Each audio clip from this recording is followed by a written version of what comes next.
Hey everyone, welcome to the podcast. This is Gary Smith, and today we have an amazing subject to talk about. It's called Purpose and Limiting Beliefs, and I know you're all going to get great value from the conversation I'm going to have with another coach. He goes by Coach KP. That's Kshitij Prasai, and I'm just honored to have you with me today, Kshitij. Thank you so much for taking the time to be with me and to discuss this really, really powerful subject.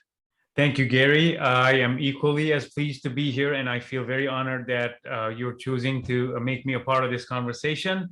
I know we're going to talk about purpose, limiting beliefs, and we'll go on tangents and talk about many other things and keep this entertaining for everyone.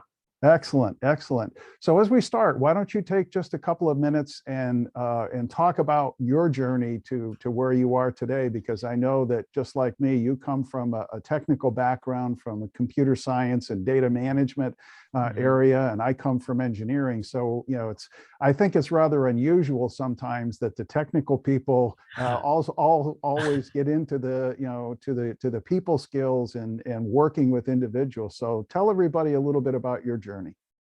Yeah, thanks. Thanks for the awesome question.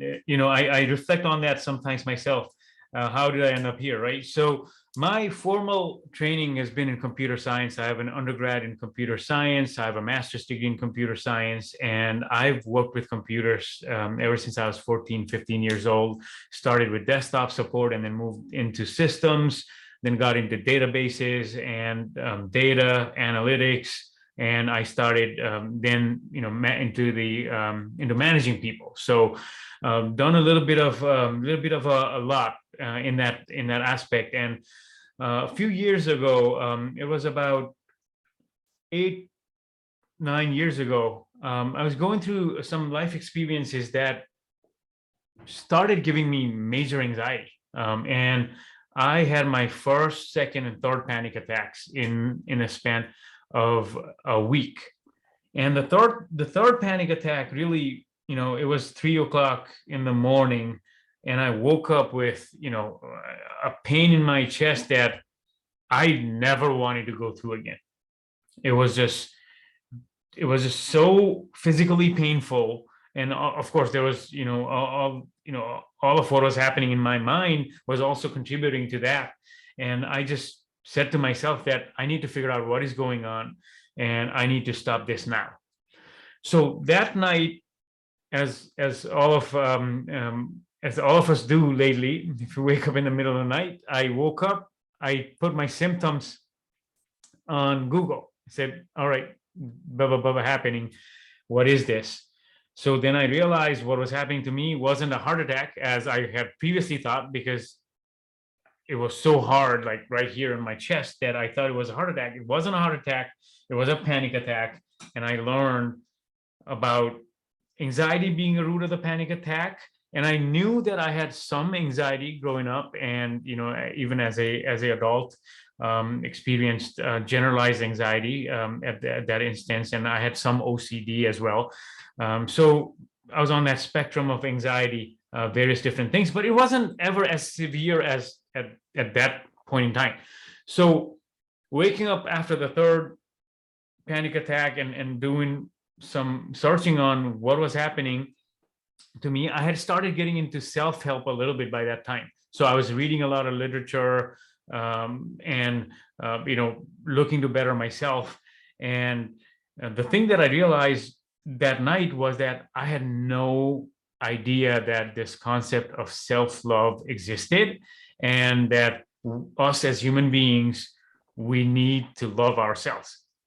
That was such a foreign idea to me. And the first time I heard this idea, Louise Hay had an audio on YouTube uploaded as a video. And the first thing she said there was, stop all self-criticism, right? She had 10 things. She was given a list of 10 things to do or not do in order to love yourself. That concept in and of itself was new to me. Love yourself. And then the first thing that came out of that, stop all self-criticism, that really blew my mind. And I said, you know what, this is something that I need to spend my life on and to understand. And at that point, it was for myself. So that continued on, I really went, deep diving into 𝙃𝙀𝙍𝙍 literature, and then got into so many other self-help books. Then I got into 𝙃𝙀𝙍𝙍, Power of Now, and started meditating and really looking at my life from a holistic standpoint. And I was able to get rid of so much of my limiting beliefs. I was able to identify what those limiting beliefs are, and I was able to understand how limiting beliefs really work as a tripwire for your life, where you try to take a step forward and then you're falling flat on your face because you had this limiting belief or that limiting belief. So that really opened up my life to seeing things that I had never seen before in the same light.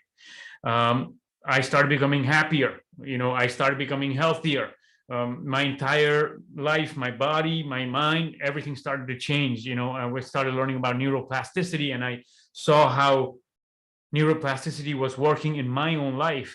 And then I realized that I need to give back. After I got over my anxiety, after I got over my OCD, after I stopped having those panic attacks and started living a really good, happy life, I said, anybody can do these things that I did, and they can come out of something as severe as I did, and I really need to get the word out.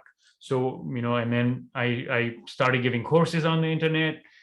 I wrote a few books, and a few years later, I'm a coach. I help people. I went through a program with the Rhys Thomas Institute to understand the spiritual side of self-help.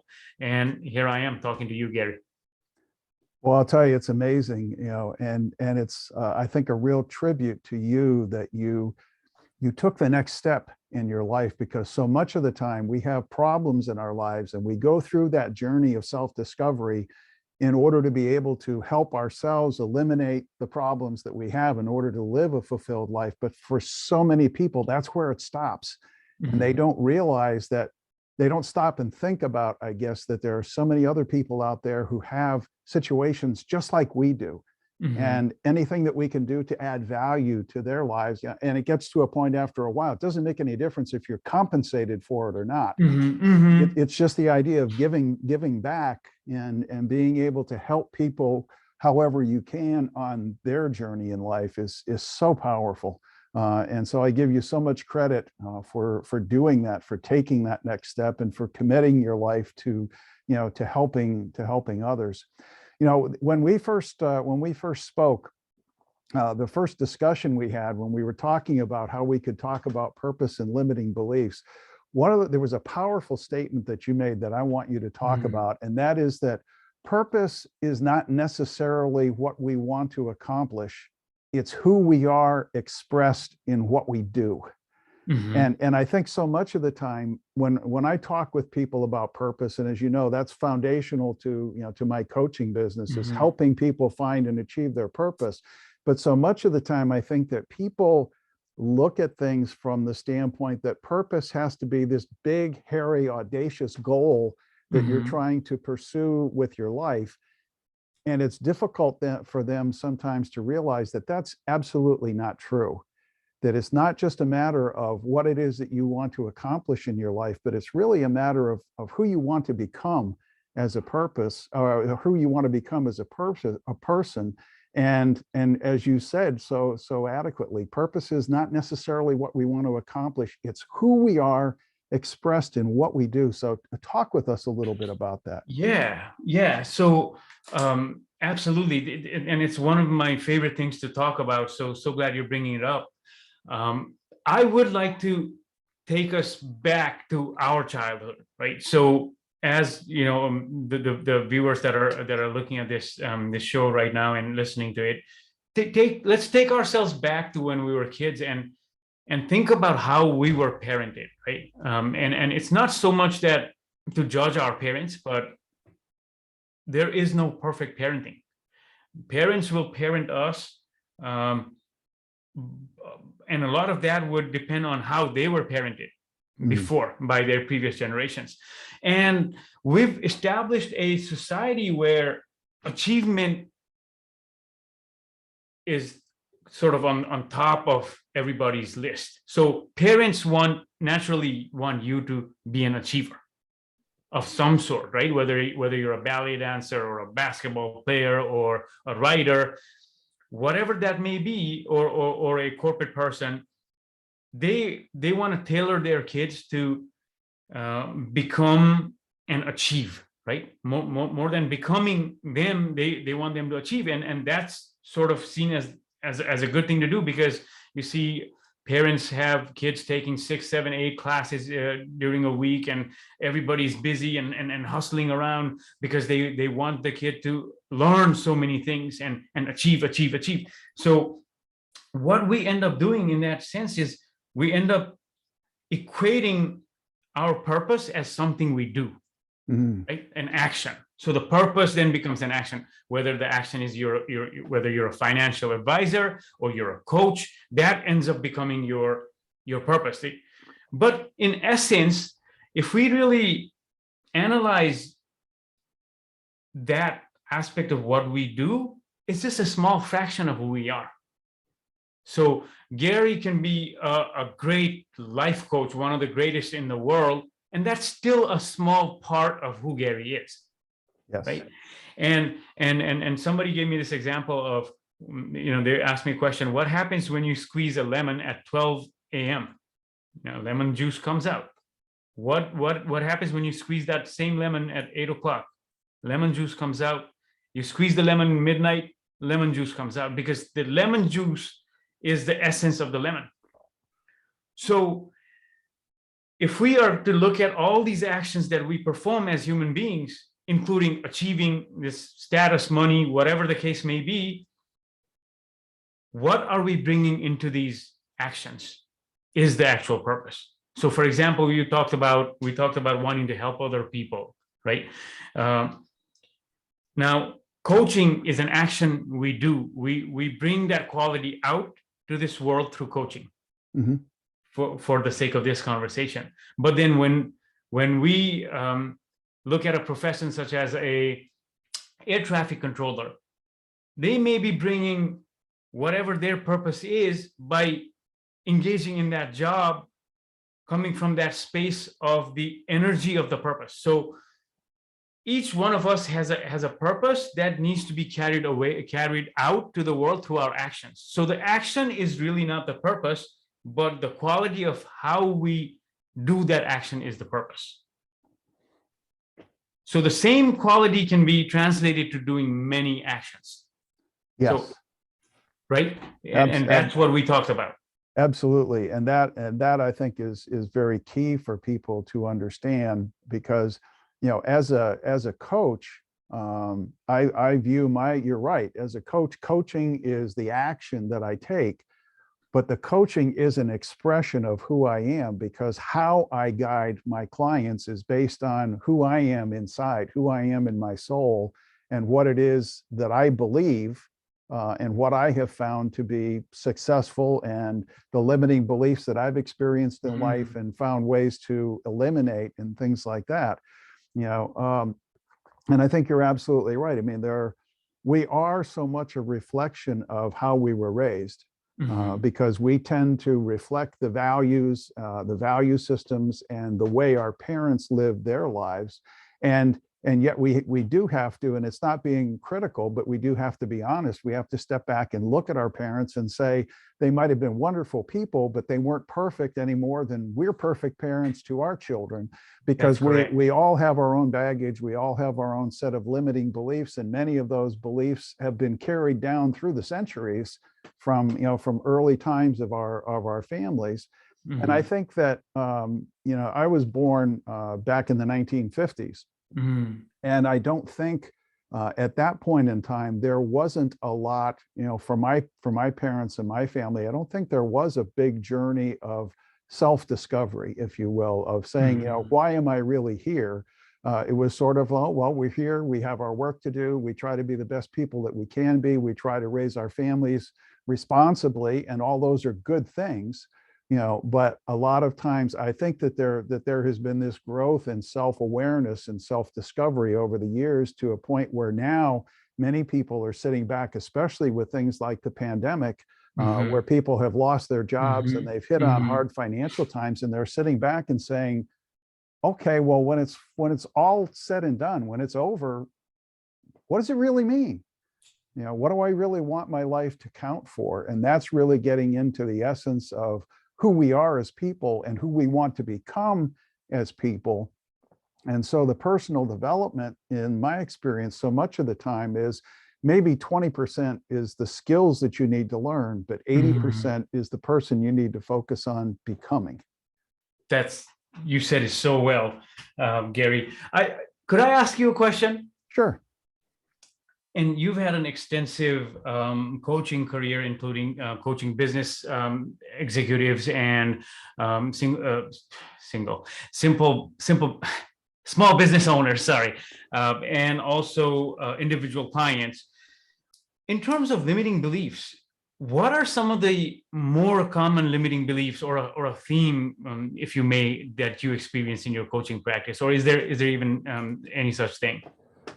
Yeah, I think that there are probably the biggest one that I have encountered is the fear of failure. If I try, I'm going to fail. And some of those things people don't even realize. It's almost at a subconscious level. But I remember one of my favorite people in the world, and unfortunately he passed away a number of years ago, was Zig Ziglar. And one of Oh, the I love Zig comments, Ziglar. one of the comments that he made one time is, he said, when you tell your kid he's stupid, do you really think it makes him any smarter? Yeah, and I think a lot of times, we grow up in an environment. I mean, I look at myself when I was in high school, I really wanted to be a musician. That was my thing in life. And it wasn't until I was almost done with high school that I realized that that wasn't going to work for me. Not because I didn't have the talent, but because I was not willing to live the lifestyle of a musician. And so I decided that I was going to try the technical side of things and go into engineering. And I had a guidance counselor in high school who said, don't even bother trying. You'll never be successful at it. And I think that Wow. thank goodness I ignored him. I went on and I built a good career as an engineer and as a technical person. But I think what happens is that there's so many times when we're programmed by the words of other people into saying, well, hey, no, you can't do that. No, no, no, no, no. That's not something that you should be looking at, because you just don't have the skill or the brains, to be able to do something like that. And even though we don't think about it at the time, we internalize that, and it gets Yeah. planted in our subconscious, and we begin to believe over time, I can't do that. And so what happens is that subconsciously we become very risk averse, and we're not willing to put ourselves out there. And it takes somebody like us, a coach like you or me, to be able to sit down and listen carefully to the conversation, listen to the words that are coming out and saying, whoa, wait a minute, where did that come from? And Yeah. help them uncover those things and say, gee, if you have a belief that that a limiting belief that that you're going to fail and you're afraid of failure, all you have to do is change that belief, change it to something positive, to say, I can accomplish, I can do whatever it is Mhm. that I want to do. And as you begin to change that, all of the actions and the results that you produce also change. Mhm. Mhm. Yeah, yeah, you said it really well. People get programmed at, say, 5 years old, and that programming is playing out when they're 35, and they're completely unaware of the 30 years they could have done that, but the fear of failure stopped them for 30 years in doing that. And then they come to a coach like yourself, and people have this aha moment, right? It's really, and that's a part of why I think for most people that are in the coaching business, that's what we love, is seeing that aha moment happening for people. Yeah, when we see that light bulb go on, and I'll tell you a couple of quick stories. I mean, you mentioned children. I'm blessed to have 4 little granddaughters, ages 1, 2, 3, and 4, and I watch them play, and the imaginations that they have are just incredible. And they will take something and just they'll take a doll or something and just start making up stories right out of their minds, pull it out of thin air, make up stories and stuff like that. And to them, if you listen to the way they play and the words that they're saying, nothing to them is impossible. The world is a world of possibility for them. But look at them when they're 18 years old or 25 years old or 40 years old. You know, the world has closed in and it's imposed its own set of limiting beliefs on them in order to, and what happens is that they stop believing. They stop believing that they can do and can accomplish anything that they want to. And I think part of our job as coaches is to help them get back to that childlike nature, to say anything is possible. If you can dream that, you can do it. And maybe that was one of the things that helped me when I was an engineer, because as an engineer, it was never a matter of, is it possible or not? It's not a matter of if it can be done. It's a matter of, how do I do it? You know, there is a way, there is a solution for every problem in the world. And that works on the technical side of things, but guess what? It works on the life side of things too. Yeah, you said that really well. Thank you for sharing that insight. Yeah, and let's shift a little bit and talk about the whole, we've talked a little bit about limiting beliefs and, and the whole programming. In your coaching business, Kshitij, how do you go about working with people and helping them uncover those limiting beliefs? Yeah, and you touched upon this a little bit earlier. During the intake process, it's really, I mean, again, as a coach, as an effective coach, it's very important to have a beginner's mind, in my opinion. When I'm talking to somebody, I mean, I see this person or I'm on the phone with this person, I automatically, there may be some biases that come up, right? That maybe, okay, is this person this, is this person that? Now, as a coach, first of all, what we do as effective coaches is we let their voice die out. It's like, this is a brand new person in front of you that is making themselves vulnerable enough to come to you with a very big pain right now in their life, and they may not even know the root cause of. So what I need to do here is I need to sit here during this intake process and be really available and approachable by being there, fully present and listening to them. So listening is very important in understanding, because if I'm not listening, if I'm not taking the time to read the subtle clues in, as you were mentioning, as when they talk and they're telling their story, that's where the epiphany comes, is when you're attentive, listening to them, asking the right questions. And sometimes when you feel like there may be something here, now, how do you nudge your client to talk more about that? Or is there more that they should be talking about that they're hesitant to talk to you about because they haven't built that trust yet? So how do you build trust, and how do you get them to open up? The more they open up to you, the more they will find a solution to their problems, just bouncing ideas off of you. So I try to really be invisible in my coaching conversations, at least in the beginning, until I've formulated a good enough understanding of where they may be stuck. Yeah, I think that's really important. And I think, to add on to that, it's necessary to be in being a good coach to not just listen to what people are saying, but listening for what they're not saying. Because that can be a clue to a lot of times to where the pain is.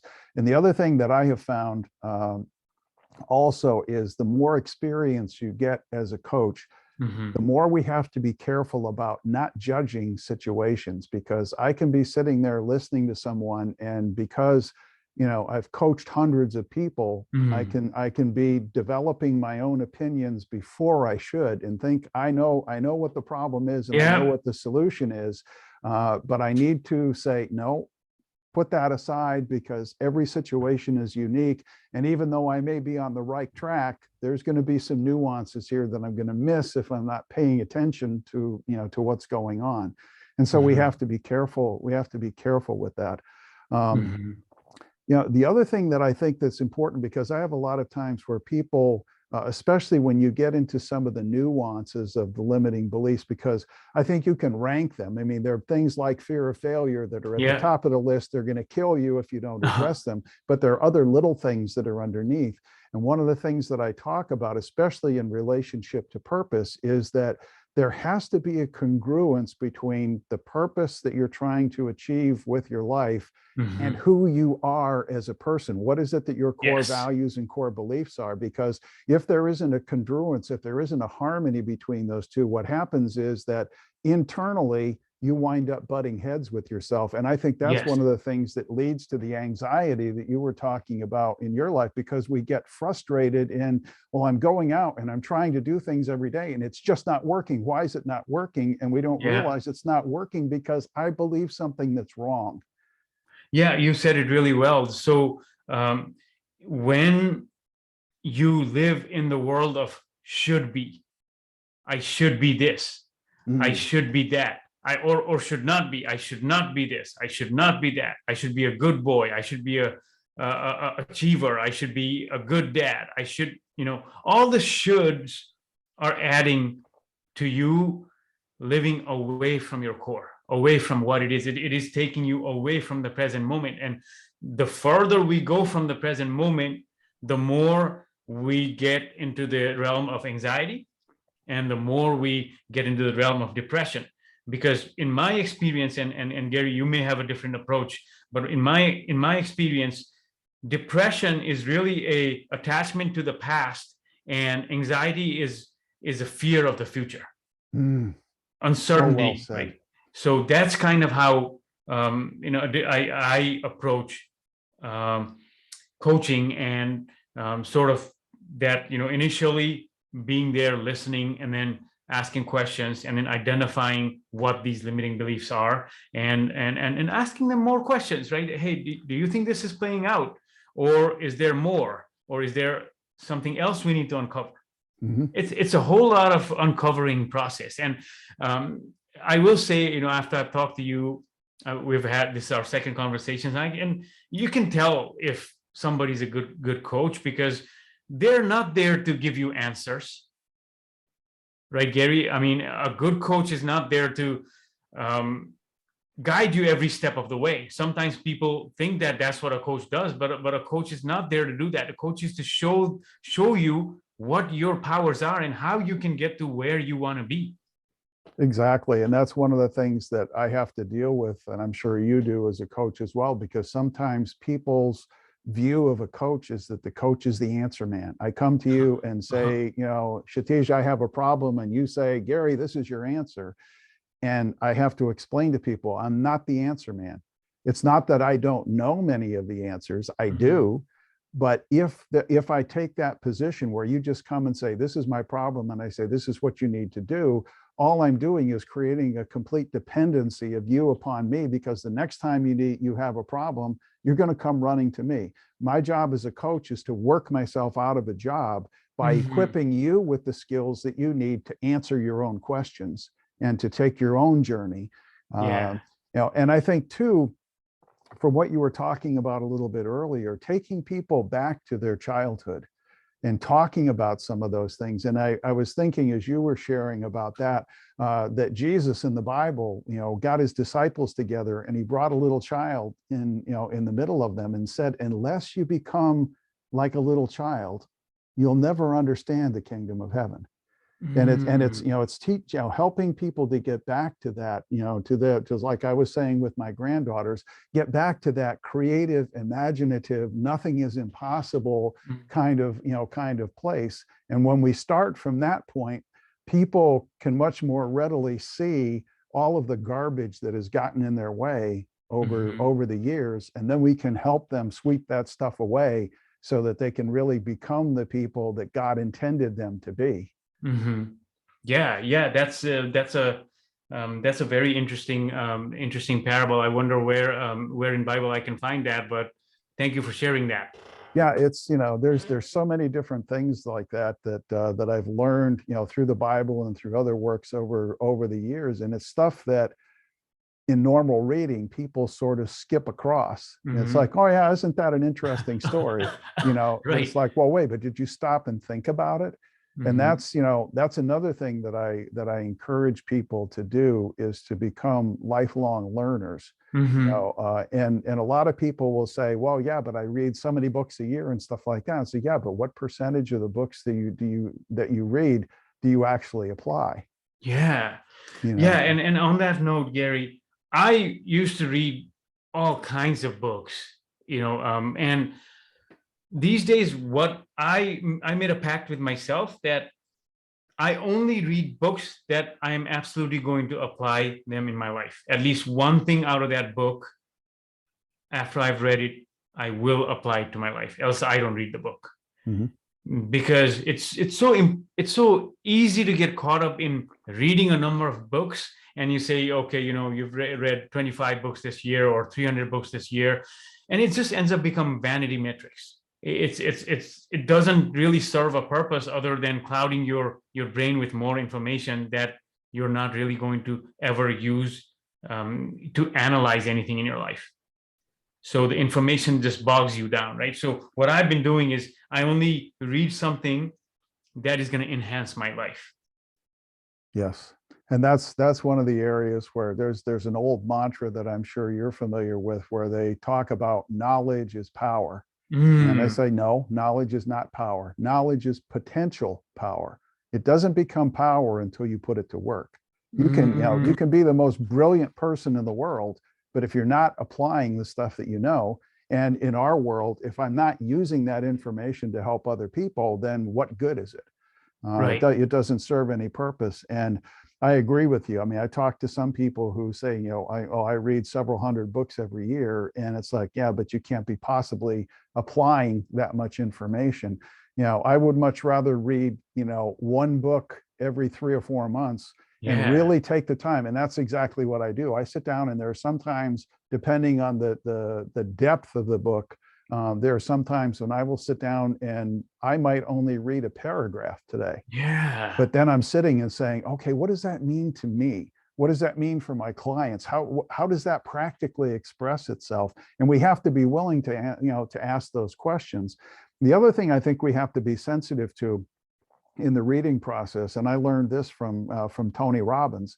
Uh-huh. You know, Tony Robbins said, you know, he said, I've written a lot of material, but he said, you know, if you've got half a brain, you're not going to agree with everything that you read that I've written. And he said, there's Mm-hmm. nothing wrong with that. Take what you can use and throw the Mm-hmm. rest of it away. Mm-hmm. And Mm-hmm. I we need, love that. you know, we need to be critical in the way we read, you know, saying, you know, does this apply to me? Is this really true for my circumstances?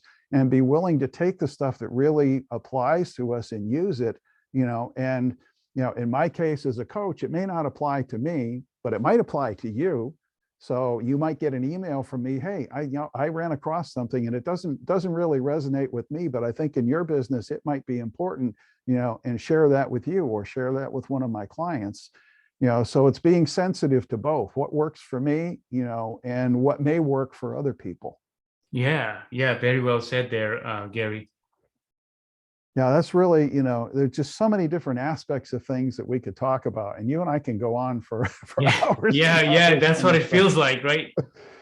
You know, so let's wrap up our conversation today by getting back to the whole thing of purpose, and Yeah. how we, let's talk a little bit about how we guide people.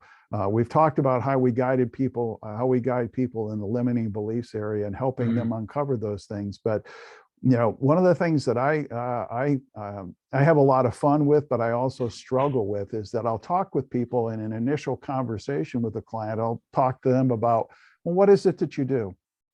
You know, and how do you go about doing that? If you're an attorney or an accountant, you know, where have you learned to do that stuff? And how do you go about approaching your day and stuff like that? But then I get to a point where I say, well, why do you do what you do?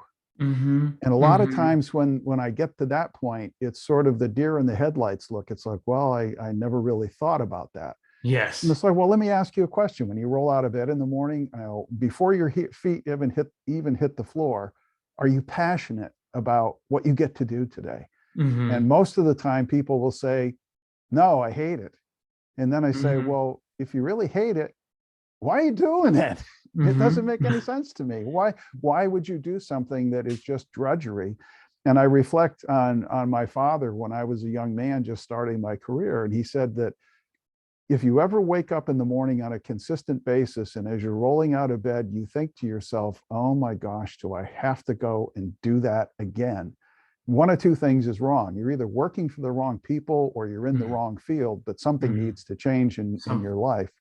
So talk a little bit about your experience in working with, with your clients and helping them uncover their purpose and how they can go about living meaningful, fulfilled lives.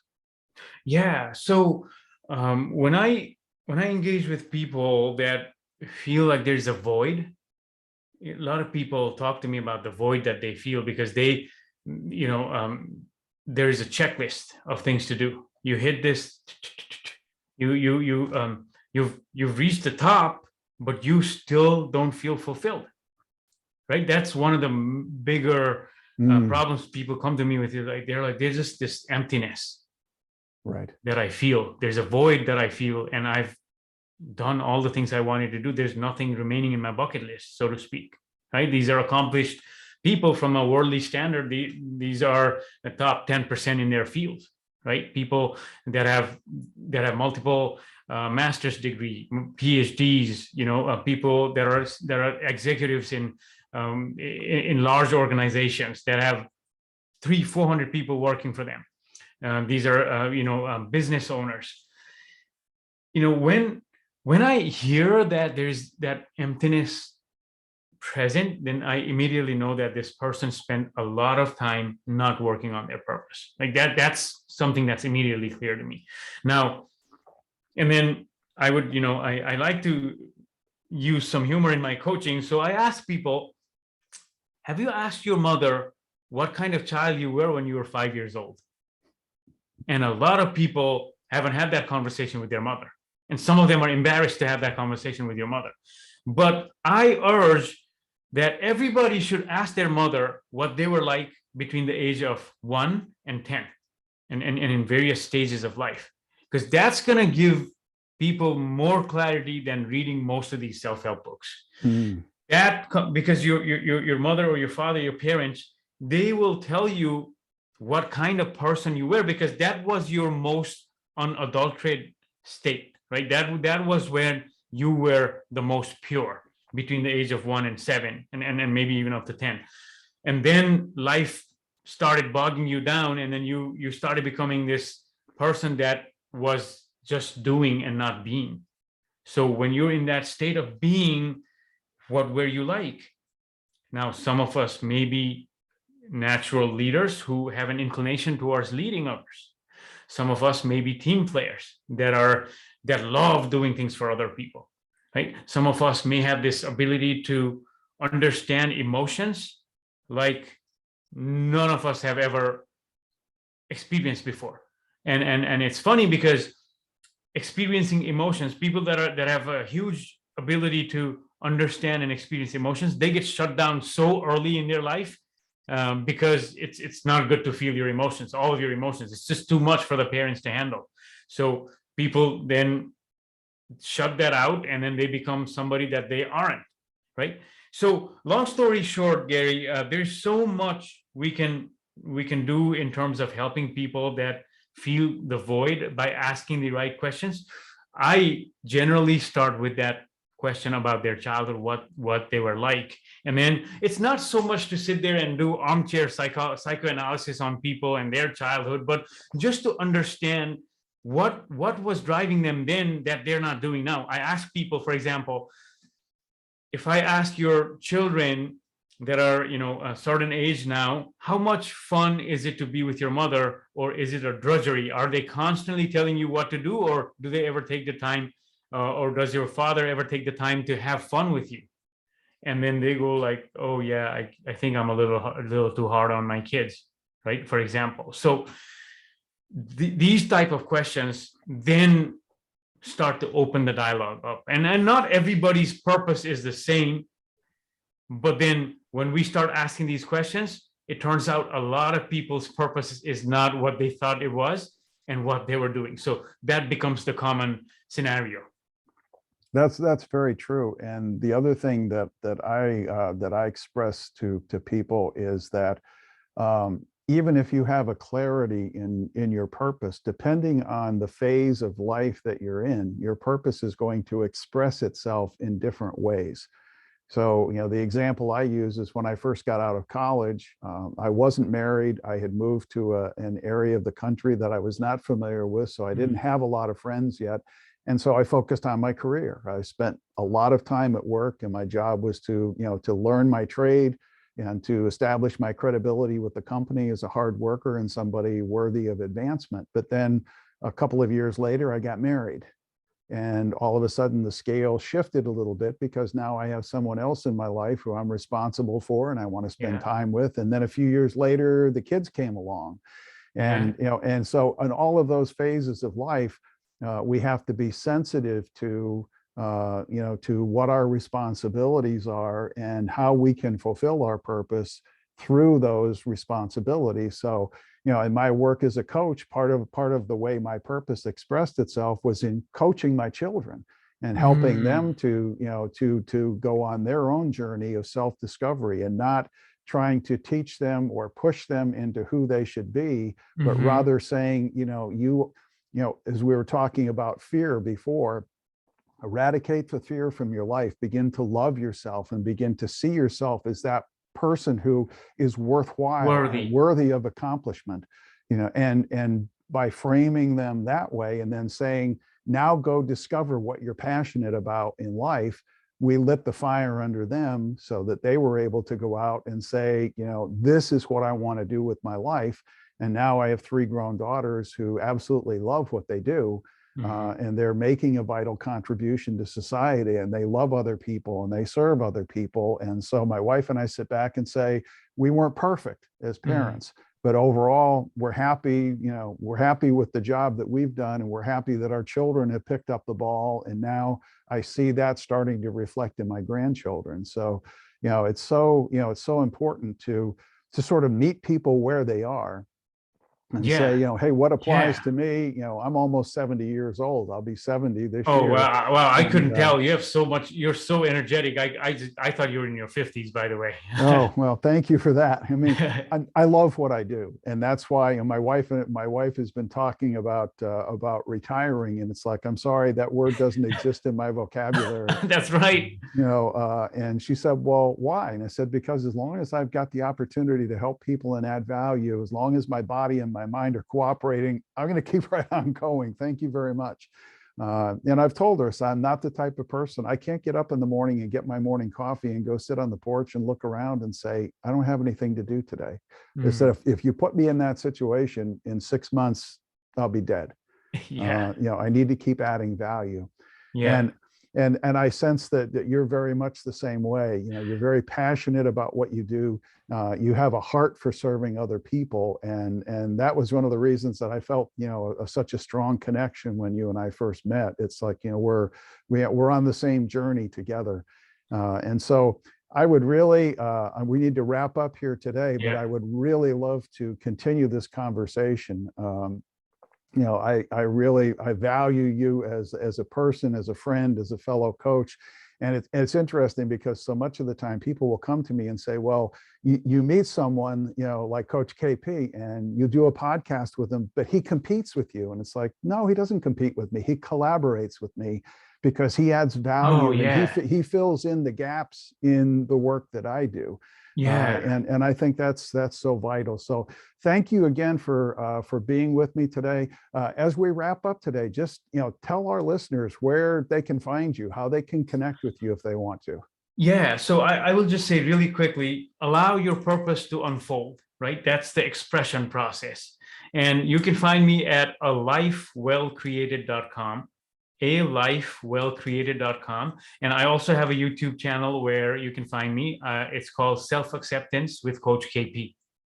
Excellent. Excellent. Well, again, Kshitij, thank you so much for taking the time today. I value you as a friend and a fellow coach, and I look forward to many more conversations with you. Thank you so much, Gary. And this has been awesome. Super. All right. Take care. You Bye. too. Bye-bye now.